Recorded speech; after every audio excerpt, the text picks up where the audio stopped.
I speak a great deal about Jungian and depth psychology in my lectures on leadership, and I personally would argue that psychology in general and understanding oneself from the perspective of the psyche is important to leadership and understanding one's own personal destiny and vision for the future. Here's how to conceptualize yourself in Jungian terms. The part of you that you consider to be you, roughly speaking, Jung considered the ego. And you might think of the ego as the most individual part of your psychophysiological being, in that the difference between individual and collective is that you share many attributes with other people. Obviously, your physical form is very much like that of other people. And then you also share attributes with other living creatures way back down the phylogenetic chain. And so in that regard, there's nothing specifically individual about you. But the part of you that you identify with most completely and that you regard as unique, that was Jung's ego. Now, Jungians sort of conceptualize your psyche as a place that many personalities exist. And most psychoanalysts regard the psyche as a relatively loose collection of partially integrated personalities, and each of those personalities has their own perspective, their own thoughts, their own way of looking at the world. And these different personalities are roughly aggregated into some sort of unity, and that was the ego. Now, no ego has a public face, according to Jung. The public face Jung would refer to as the persona. The persona means mask, and the persona is both that part of you that you showed other people instead of the part that you hide, and then also to some degree it might be the form that your ego takes even to you. Some people believe they are nothing more than their persona, but there is much more to you than that. Jung found it useful to separate up the psyche into three parts: the persona, the ego, and the shadow.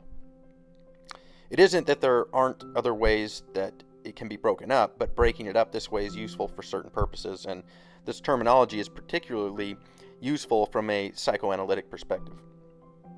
Part of Jung's idea with regard to the shadow is that the social world wants you to be peaceful and predictable and easy to get along with.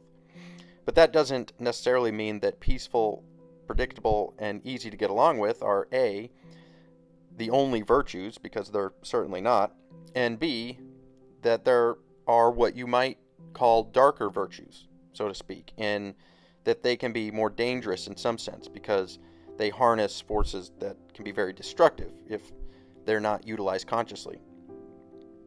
And when you look at the human capacity for destructiveness, and if you don't regard yourself as one of the agents of that destructiveness, or at least one of the potential agents of that destructiveness, then from a Jungian perspective, there's a high probability that you're part of the problem rather than part of the solution.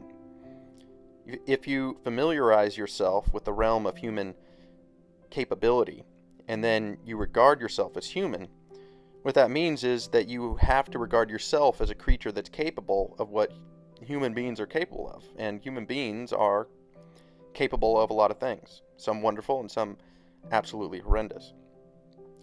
The shadow for Jung was a big deal, and he believed in some sense that this is where the ideas get archetypal. He believed that the ideas of, for example, the evil twin of the king, or the evil twin of God for that matter, so that would be Satan in Christian theology, and that was a representation of the human and human capacity for evil. And Jung believed that if you look deep enough into your own foul motivations, and if you look far enough down, then you'd be looking, so to speak, into hell itself, and you'd find the main controller of hell deep inside your psyche. So it was no journey for the timid. What Jung said about this process of individuation and authenticity was that if you follow your meaning and what's meaningful to you, and you do it honestly and authentically, then it's going to take you somewhere you really do not want to go at first. But until you take that journey inside yourself, you'll never be able to climb up higher on the other side. And so that provides a real barrier for enlightenment. because for enlightenment there is this price to be paid. And if you look at archetypal representations of the cost of enlightenment, you find that the person who becomes enlightened has been damaged in some very profound ways before it happens. So for example, in the ancient Egyptian stories of Horus and Osiris, Horus loses an eye when he has to encounter Set, who was the ancient Egyptian equivalent of Satan. So it's no joke. You have to face a crucible inside yourself that isn't easy, and it can be scary to take that journey inward to the darker nature of yourself. And one of Jung's propositions essentially was that the human race will continue to be plagued by phenomena like the genocidal Nazi and Soviet ideologies until people realize that the Nazis and the Soviets are them. That it isn't somebody else's problem. It isn't other people who weren't you. It's you if you had been there in that context and in those situations. It would have been you. And you might say, well, no, I would have been a hero. And it's like, no, probably not, because heroes were rare. And unless you have a real reason to think that you could have resisted, then it's safer to think that you couldn't have and you wouldn't have.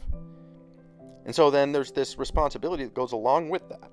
And the responsibility is to broaden your capacity of who you are and understand that you have the possibility of evil, but also controlling those parts of your psyche that are very dark. The shadow is something that kind of comes apart when you face it. So it's like this blurry black mass inside your innocence before you start to differentiate it. Jung's notion essentially was that when you start to uncover the darker elements of yourself that don't fit comfortably with your idea about who you think you are, then you're going to discover things about yourself that are actually very useful. It's as if you threw the baby out with the bathwater when you were setting up your personality. So for example, there are many people that have decided very early on in their life that they're just not going to be angry, that being angry is bad. But anger is not necessarily something that you want to throw away.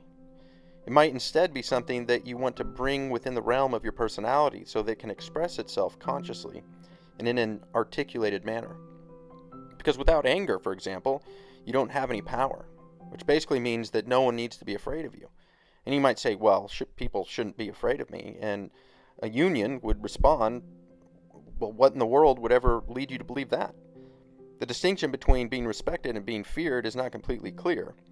But I would contend that you don't respect anyone whom you couldn't imagine fearing if they decided to make that their priority. So without the capacity for some kind of aggression, you're not going to get any respect. That doesn't mean that people have to fear you, but it does mean that you have to incorporate your capacity for aggression enough so that they would fear you if you wanted them to. Now then, during childhood in various ways, through being disciplined, we are taught that certain behaviors are unacceptable, that a person needs to be civilized, delight, and get along with others. Emotions like greed, jealousy, anger, etc. are not acceptable. These emotions must be pushed down, redacted, or punished. They will be punished when they're displayed. The initial punishments are administered by parents usually, and then teachers, and then principals, and then ultimately society later on. A person enters the world in an amoral state, wholly driven by instinctive urges, and is then educated through the institutionalization process to conform to society's demands. Such an individual then is obliged to make a psychic migration from a natural to a cultivated state, and this migration leaves in its wake the shadow. Specifically, these darker virtues have been disavowed because when they surfaced, they were met with disapproval. All of those qualities which have been disavowed, reprehensible, impolite, and unwanted, would constitute a significant aspect of the shadow. It is everything about yourself that you reject. In 1945, Jung gave a direct and clear-cut definition of the shadow, saying it was, quote, the thing a person has no wish to be. Anything that conflicts with the image of who one wants to be is repressed. So then, humans are the result of two streams of determination that interact. One is who we are at birth, our genetic makeup, our disposition that we bring into this world, and the other is the circumstances in which we develop. There are aspects that may not be given the opportunity to evolve, but that are still part of the individual. Those potentialities still exist in some form, they simply have not manifested consciously, and they reside in the shadow. The shadow then consists of both that which has been disowned, as well as those aspects that a person has never come to know. Reaching psychological maturity in the true sense means growing up and not living the illusion that you have no capacity for these negative acts. It is necessary to outgrow the fantasy self. To the degree that you remain in your fantasy, you have not grown up. An essential part of reaching psychological maturity is a recognition of your shortcomings, your vulnerabilities, your nastiness, and the evil that lives within you. It is very easy when the evil lives in somebody else, and it is the other that carries it. But this is, psychologically, an infantile state. The shadow lives in you as much as it lives in anyone. You can only take responsibility for that which you acknowledge as your own. The only thing that each of us can do is to work on the shadow that lives in ourselves.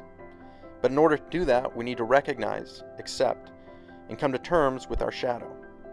As long as you live in denial, it's difficult for you to engage with the shadow because, as far as you're concerned, it's not even there.